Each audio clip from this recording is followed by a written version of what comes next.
And then when you put it down in the assembly, typically this head assembly I don't necessarily have already taken out.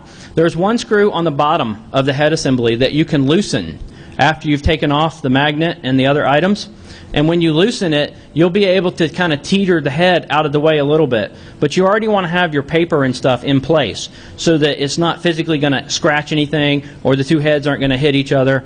If the two heads hit, in most cases, they might be okay as long as it was like a very small hit and just the paper was in between or something in that neighborhood. But if you like slide them right off of the platter, they're probably going to hit each other and destroy each other, and you just don't want to take any more chances than you have to. So if it's still in place, you can actually put this in there, screw all your screws back in, pull this off, and unlock it. And then the platters will stay aligned. They will not move, they will not turn, and you'll be able to repair your drive, get it running, hook it up to a machine, and then you'll be able to use standard data recovery software to do a number of different things. There's plenty of specific software for each operating system, for each item. I highly suggest trying to image a drive or do something with it before you actually try to do the logical recovery. Sometimes you only get one chance and one shot at getting that drive back and getting the data off of it.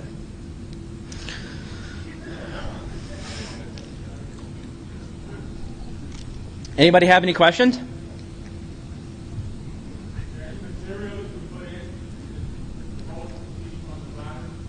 One more time.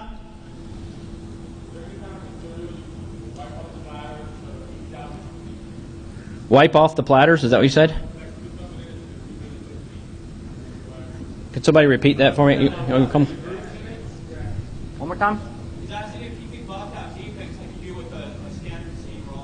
No, I have never seen that successfully. He asked if you could buff out defects from a disk if there's a scratch or something on it.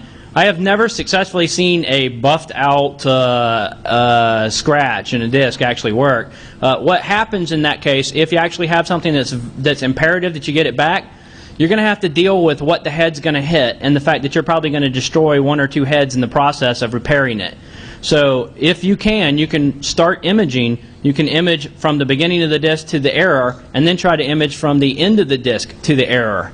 And that may take you 2 sets to get it right. But I have been able to piece 2 pieces of a drive together that way and actually do a recovery while it was actually hitting and scratching the platter. But it is very touchy and it's going to take a little bit of time and 2 drives. Green? I get this a lot too, and this ends up being one of those conversations I have with data recovery companies is about dust, about what about a clean room and what you're going to do. Well, the very first thing is that for a very short term, actually trying to do a data recovery, if you can do it in the cleanest place possible, you'll be able to get your data back. I mean, we're talking about a situation where you're not going to spend the $2,000 or something to actually do a data recovery, so you're going to take the best possible effort you can. But when the drive starts to spin up, the air bearing that it creates actually pushes any content that's on the platters off of the platters as long as it's not stuck there. So, I mean, literally, if you had a piece of dust, it would actually blow off of the drive once it started to spin up. And they actually knew this. Manufacturers actually knew that even while the drive was enclosed and it was running, that it would create its own particles as little pieces and fragments might come off of it in bad blocks or something. And they have little trays in the edge of your disk that you'll see there where little pieces of fragments will actually blow off and get caught in these little tray areas on the disk to keep them from floating around inside the platters and inside the disk. So you're not trying to repair a disk to keep it running. The drive is not going to be nearly as important as the data that's on it. So the whole point is just to get the data off. And I think you can cleanly do that in a nice, clean environment without having to have a clean room. Obviously, if it's mission critical, it's best to do it in a clean room. I have a clean room, and I use that all the time. So from that standpoint, but I have done other drives that were not as important on the fly or at a remote location. Yes, sir? Red? What brands of drives do you use for your data? What brands of drives? I think he really wants to know what the best brand of drive is. I would have to say that they're all going to die. They all are not great. They all are bad. I will tell you that the content, I've had more problems, and I get more drives in that are Western Digital drives than anything that are desktop drives. And then laptop drives, I get more IBM drives in than anything else, IBM Hitachi. But the question again is, what's the market? I mean, if like every laptop has a OEM'd a IBM drive, well then those are probably going to be the largest quantity I'm going to get. I mean, there's some Western Digital laptop drives. I haven't had any of those in, but I typically use Seagate, and for only one reason: you got a 5-year warranty. So back up often, back up quick, and if it dies at least in 5 years, I get a replacement drive.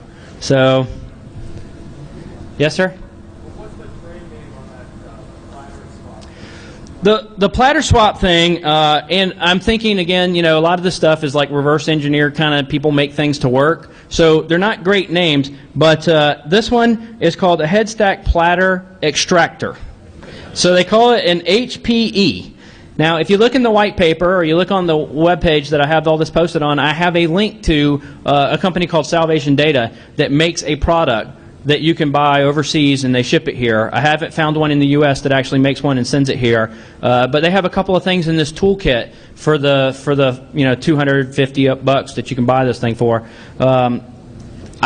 There's just a number of ways to try to get around this problem, but that one's probably going to be the best one. Yes, sir. RAID 0 is bad. For recovery, it's bad. You have to repair whichever drive possibly failed in RAID 0, and then image both of them, and then use a piece of software to reinterlace the two back into a new image. So you're going to have to figure out a way to repair that drive, and you have to have an image. You won't be able to do it like a file recovery or a logical recovery that way till you have the solid image.